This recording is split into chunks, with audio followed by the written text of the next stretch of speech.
अनन्या के लिए मुंबई शहर नया था। वो अपने काम के सिलसिले में मुंबई के एक पुराने अपार्टमेंट में रहने आई थी, फ्लैट नंबर 904, जो कि 9वीं मंजिल पर था। जैसे ही उसने उस बिल्डिंग में कदम रखा, उसे एक अजीब सा डर और गहरा अकेलापन महसूस हुआ। हवा में एक अजीब सी खामोशी थी जो उसके दिल में एक अनजानी बेचैनी पैदा कर रही थी। शुरुआत की रातें मुश्किल थीं। उसके बगल वाले फ्लैट 903 से हर रात खटखटाहट और फुसफुसाहट की धीमी लेकिन लगातार आवाज़ें आती थीं। कभी लगता था जैसे कोई धीरे धीरे चल रहा है, कभी जैसे कोई फुसफुसा रहा है, और कभी कभी तो किसी के रोने की दबी हुई आवाज़ भी सुनाई देती थी। अनन्या ने कई बार दरवाजे पर कान लगाकर सुनने की कोशिश की, लेकिन आवाज़ें इतनी धीमी थी कि वो कभी ठीक से समझ नहीं पाई। एक दोपहर जब अनन्या अपनी बालकनी में खड़ी थी तो 903 का दरवाज़ा खुला और एक अधेड़ उम्र की महिला बाहर निकली। उन्होंने अनन्या को देखा और एक फीकी मुस्कान के साथ कहा, नमस्ते, मैं मल्होत्रा, फ्लैट 903 से। अनन्या ने राहत की सांस ली। नमस्ते, मैं अनन्या, उसने जवाब दिया। मल्होत्रा आंटी ने उसे अपने फ्लैट पर चाय पर बुलाया। अंदर का माहौल अजीब था। फ्लैट में पुरानी चीजें बिखरी पड़ी थीं और हवा में एक अजीब सीलन और पुरानी यादों की गंध थी।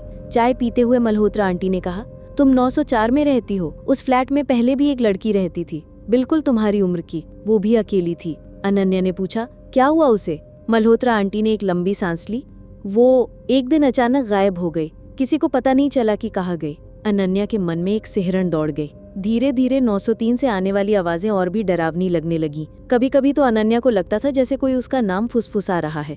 एक दिन उसने बिल्डिंग के चौकीदार से मल्होत्रा आंटी के बारे में पूछा। चौकीदार ने हैरानी से उसे देखा और कहा, मल्होत्रा आंटी? वो तो कई साल पहले उसी फ्लैट 903 में आग लगने से मर गई। वो फ्लैट तो तब से बंद पड़ा है मैडम। ये सुनकर अनन्या के पैरों तले जमीन खिसक गई। उसका शरीर कांपने लगा। अगर मल्होत्रा आंटी मर चुकी हैं, तो वो कौन थी जिससे वो मिली थी? और 903 से आने वाली आवाजें किसकी थीं? वो तुरंत अपने फ्लैट से बाहर निकली और 903 के दरवाजे की ओर भागी। उसका दिल जोरों से धड़क रहा था।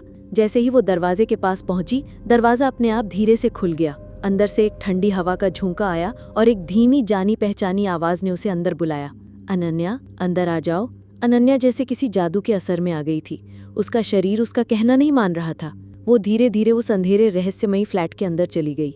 जैसे ही वो अंदर पहुंची, फ्लैट का दरवाजा एक तेज आवाज के साथ बंद हो गया। अनन्या ने पलट कर देखा तो दरवाजा बंद था और दीवार पर टंगी एक पुरानी घड़ी की सुइयां उल्टी दिशा में तेजी से घूमने लगी थी, मानो समय पीछे जा रहा हो, उस अकेलेपन की ओर जहां से कोई कभी वापस नहीं लौटा।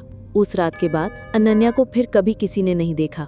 904 में फिर से एक नया अकेलापन छा गया था और 903 से आने वाली फुसफुसाहटें अब शायद किसी और को बुला रही थीं।